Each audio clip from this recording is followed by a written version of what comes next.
Namastê, amados! Aqui é a Ayla Pacheco e hoje nós vamos conversar sobre o Ashtanga Yoga de Patanjali, ou seja, os 8 angas, as 8 partes que compõem o yoga. Vamos lá? Os Yoga Sutras, atribuídos ao sábio Patanjali, são uma obra clássica sobre filosofia, teoria e prática do yoga. A palavra sutra, do sânscrito costurar, indica que essa obra foi sendo discutida, costurada, acordada em diversas discussões filosóficas ao longo dos anos, ao longo da história do yoga, até ser sistematizada e assinada pelo sábio Patanjali. Efetivamente sobre Patanjali, pouco se sabe além do que reza a lenda. Sim, as tradições antigas do yoga, do hinduísmo, utilizavam-se muito de mitologia e de contos para arquivar as histórias e as filosofias de uma forma mais profunda na mente das pessoas. Conta a lenda que no noroeste da Índia existia uma mestra yogini chamada de Gonika. Gonika gostaria muito de ter um filho para que ela pudesse compartilhar os conhecimentos do yoga e deixar esses ensinamentos com seu filho para que ele pudesse compartilhar com outras pessoas depois de sua partida. Conta-se que ela orou com muita força a Deus, pedindo a ele que lhe desse um filho, pois ela já estava muito senhora e não poderia mais engravidar. E Deus, compadecido da sua dor, deixou cair em suas mãos um menino, que teve o nome de Patanjali, do sânscrito Pat, que significa cair, e Anjali é esse gesto de oração das mãos, geralmente unidas em frente ao peito. A obra de Patanjali divide-se em 4 capítulos e contém 196 aforismos, que explicam, dentre várias outras coisas, sobre os 8 angas, as 8 partes do yoga, que funcionam ali como um manual que visa conduzir o praticante à sua libertação e o encontro verdadeiro com a sua essência. O primeiro capítulo, chamado de Samadhi Pada, fala sobre o processo para chegar ao Samadhi, que seria a iluminação. O segundo capítulo, Sadhana Pada, fala sobre a prática do yoga, a constância e a disciplina para se alcançar os propósitos que precisamos. O terceiro capítulo, Vibhuti Pada, fala sobre o Samyama, que, para quem não sabe, é um processo de integração entre 3 partes do yoga. O Dharana, que é a prática de concentração, o Dhyana, que é a prática de meditação, e Samadhi, que seria a iluminação propriamente dita. E o quarto capítulo, Kaivalya Pada, fala sobre Moksha, que é o processo de libertação, que seria então o objetivo central e verdadeiro do yoga. É no segundo capítulo da obra, ao falar sobre a prática do yoga, que Patanjali aborda os 8 angas, as 8 partes que compõem a filosofia do yoga. Ele se expressa nas seguintes palavras: normas de convivência, yama, normas de autoaperfeiçoamento, niyama, posturas de assentamento, asanas, práticas de controle das forças sutis, pranayama, recolhimento, pratyahara, concentração, dharana, meditação, dhyana e superação de si mesmo, samadhi, são as 8 partes, angas, do yoga. Vamos então falar agora de uma forma mais aprofundada sobre cada um desses 8 passos, dessas 8 partes que compõem o yoga. Começando por yama, que é a relação do yogi com o mundo. A palavra yama, do sânscrito contenção, domínio, expressa a necessidade que o praticante tem de ter um controle sobre seus próprios comportamentos, palavras, pensamentos e atitudes, visando desenvolver uma relação mais saudável com o seu próprio eu e também com as outras pessoas, observando a sua relação com o mundo como um todo. Os 5 yamas, ou prescrições éticas do yoga, segundo Patanjali, são os seguintes. Yama é a não agressão, ahimsa, a autenticidade, satya, o não roubar, asteya, a prática de uma vida espiritualmente regrada, brahmacharya, e o não cobiçar, a parigraha. Como vocês puderam perceber, os yamas expressam principalmente o cuidado que o yogi deve ter em sua relação com o outro. Já os niyamas, que são a segunda parte, o segundo anga do yoga, prevê principalmente a relação do yogi com o seu próprio eu.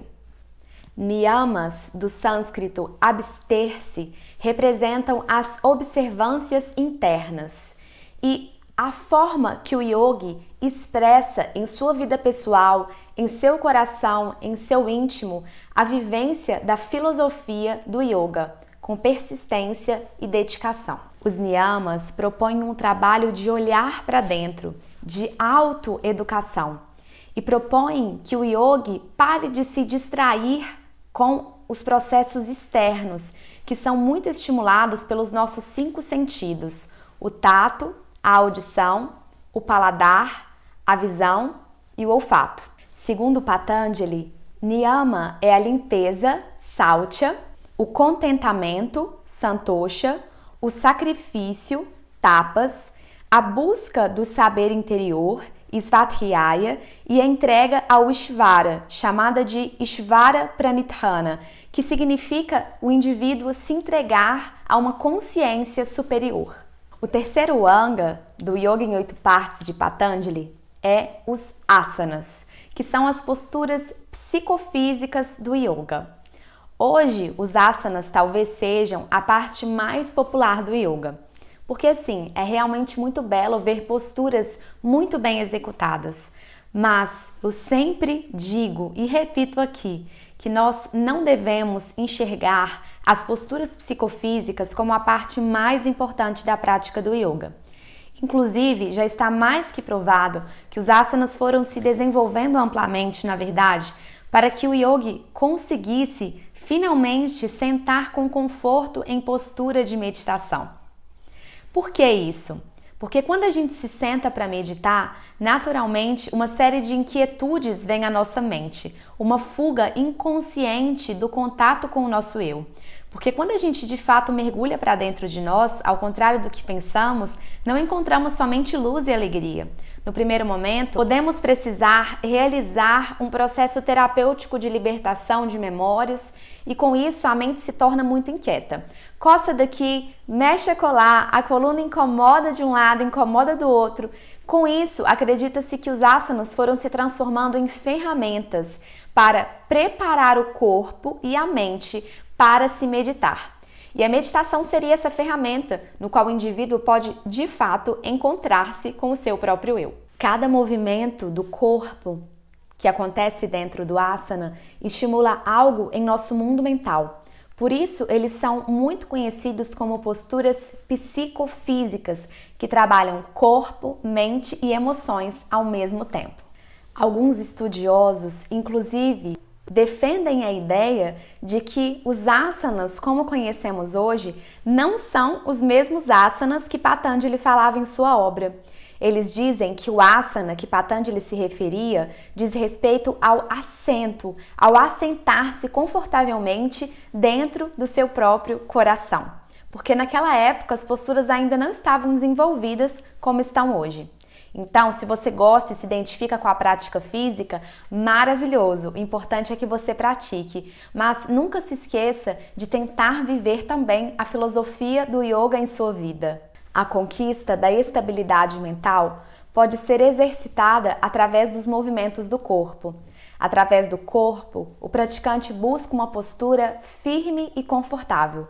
A partir do momento que essa postura gera qualquer desconforto ou qualquer risco, ela deixa de ser um asana. A partir do momento que essa postura não é coordenada com a sua respiração e realizada com consciência, ela se torna meramente uma atividade física e foge do princípio filosófico e do que realmente o yoga lhe propõe a experienciar. Tudo que você realiza com o seu corpo, você irradia para a sua mente.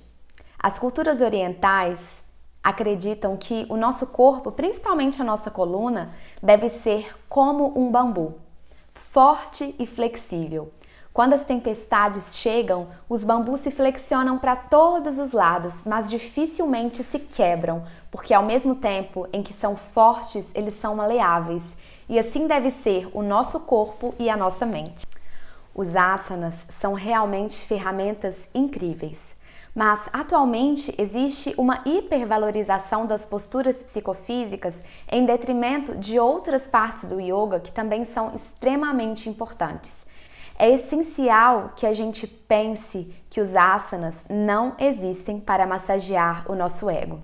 Nosso objetivo não é fazer o asana mais bonito que o outro. Nosso objetivo é ser a melhor versão de nós mesmos. É tapas, é autossuperação, é autoconhecimento. Essa é a verdadeira experiência do yoga.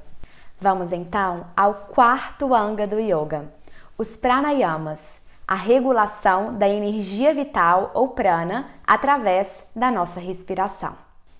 Pare tudo o que você está fazendo agora e preste atenção na sua respiração. Inspire profunda e calmamente e sinta a vibração maravilhosa de estar presente no momento mais importante da sua vida, o sagrado aqui e agora. O único momento em que você pode viver, sentir e amar profunda e verdadeiramente. A respiração lhe traz a experiência de um verdadeiro milagre a cada inalação de energia. Respirar mantém a nossa conexão com a vida. Se nós ficamos poucos minutos sem respirar, quase que de imediato nós morremos. A respiração é o que mantém a nossa vida e muitas vezes nós nos esquecemos de prestar atenção nela. E assim como ela mantém a nossa vida, ela pode melhorar a nossa qualidade de vida e melhorar o nível de energia da vida, que é o prana, dentro do nosso organismo. Como está a sua respiração agora? Profunda, completa, abdominal? A forma que você respira tem relação direta com a forma que você se comunica com você e com o mundo ao seu redor.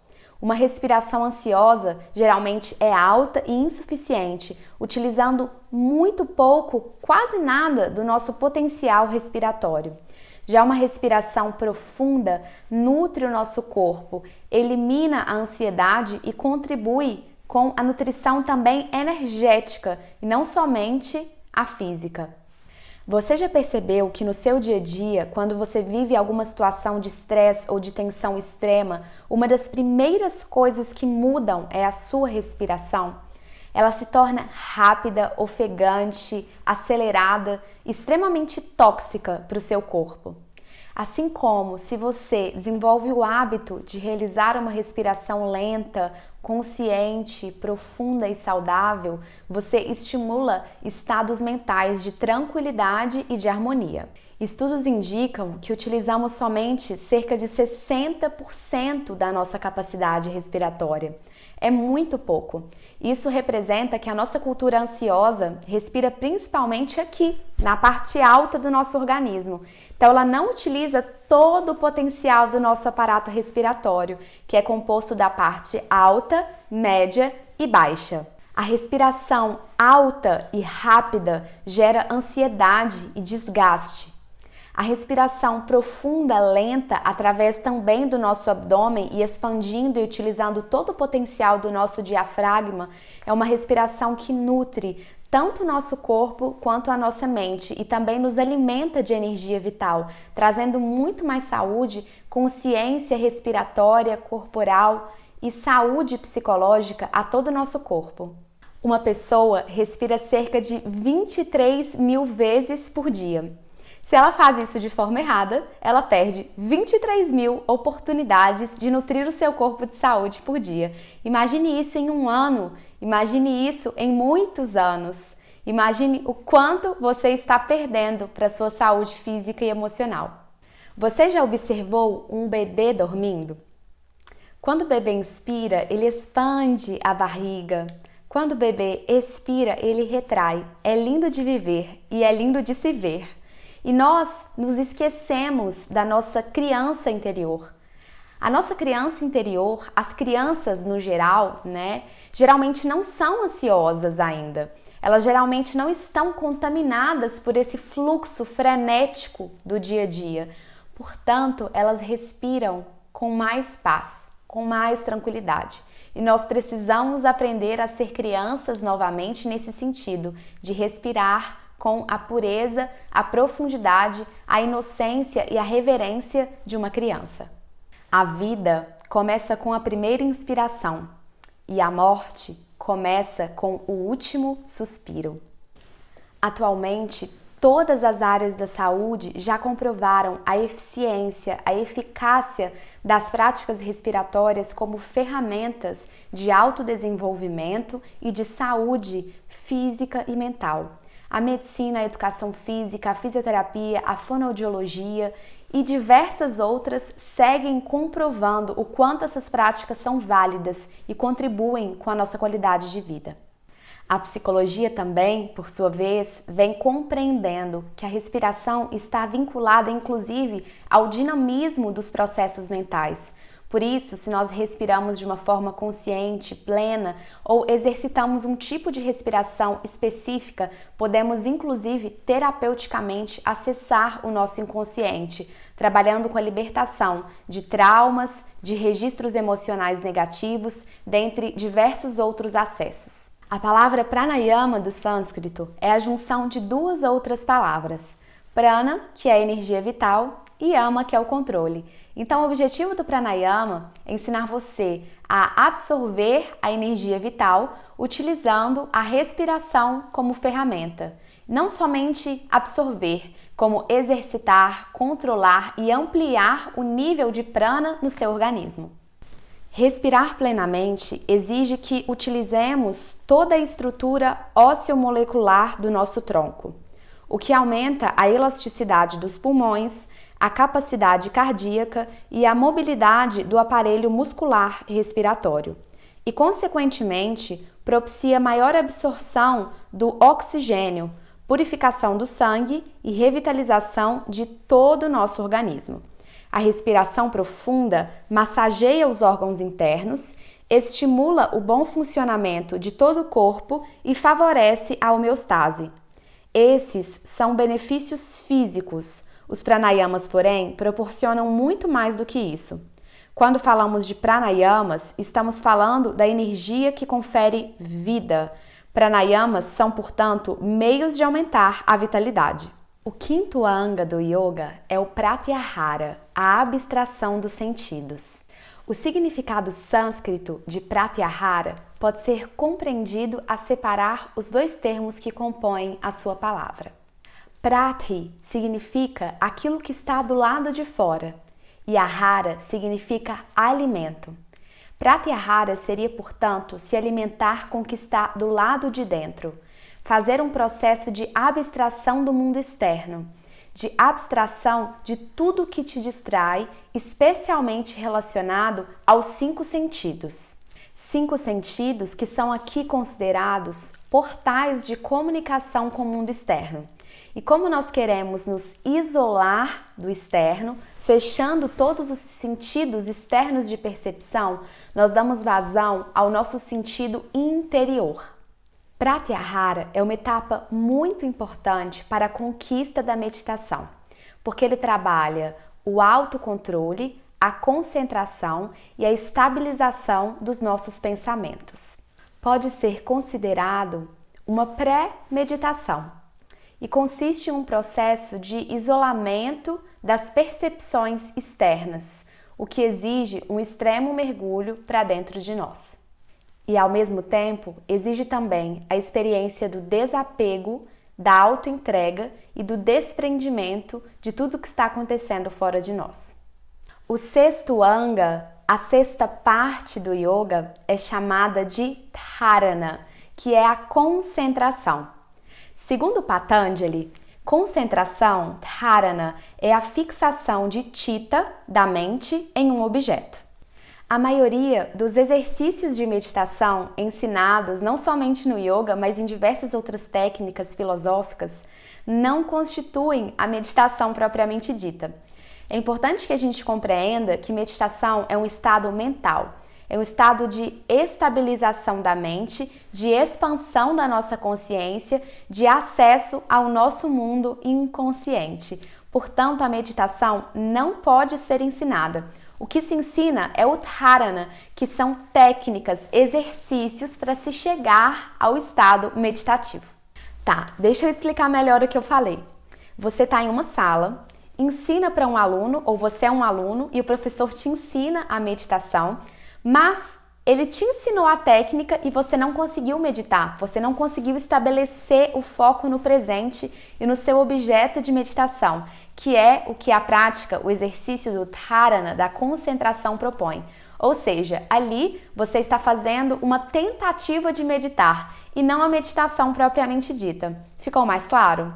Meditar é estar consciente do agora, parando de divagar a mente lá no futuro ou lá no passado. É estar vivo e inteiro no momento presente. O objetivo dessa prática é ter um objeto e focalizar a nossa consciência exclusivamente nele, contribuindo para focalizar a nossa consciência e dessa forma impedir que as oscilações da mente interfiram negativamente. Bom, mas existem na verdade inúmeras formas de meditar. E meditar definitivamente não é esvaziar a mente. Escutamos frequentemente as pessoas dizendo: eu não consigo não pensar em nada, eu não consigo ficar quieto, eu sou ansioso demais para esvaziar a minha mente, eu não consigo me concentrar e meditar.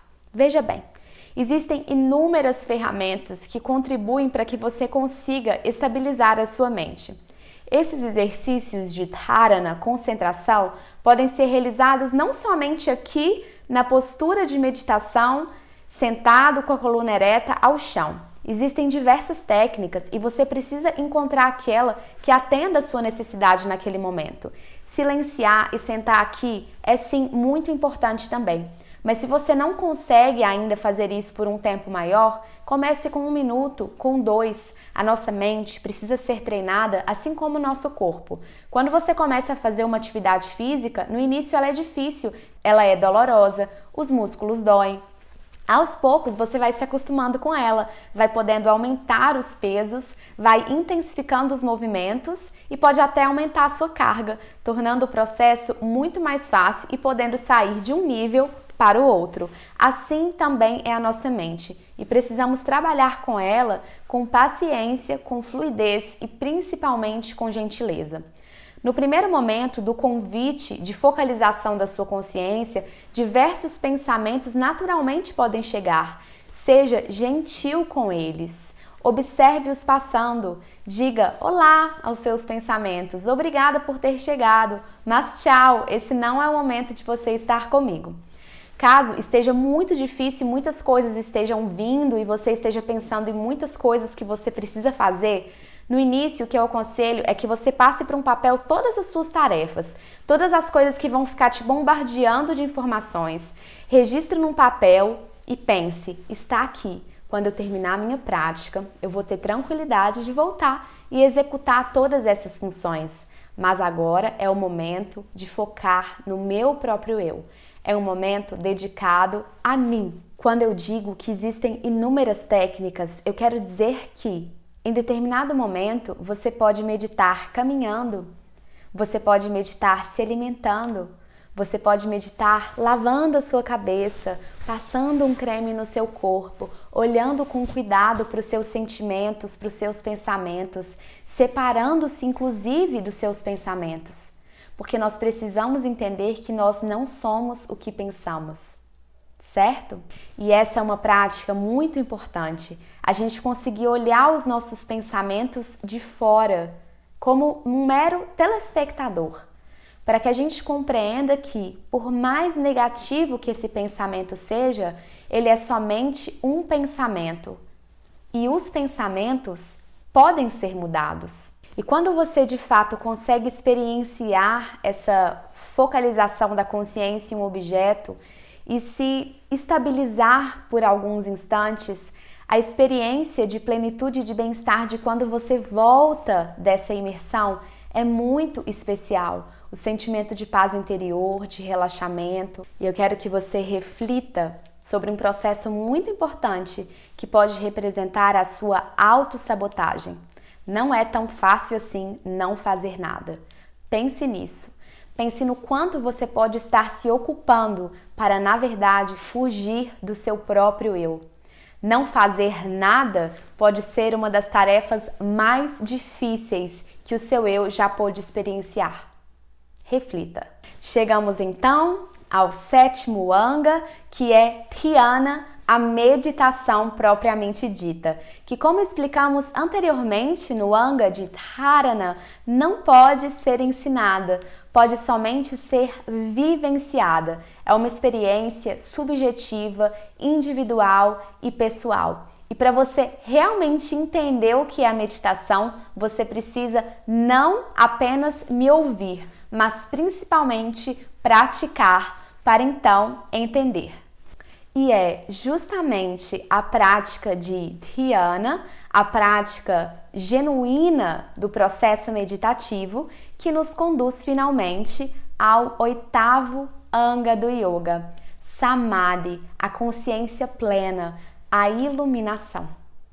Samadhi é um lindo estado de união com a consciência divina, onde não existe separatividade, onde você integra o seu coração com todo.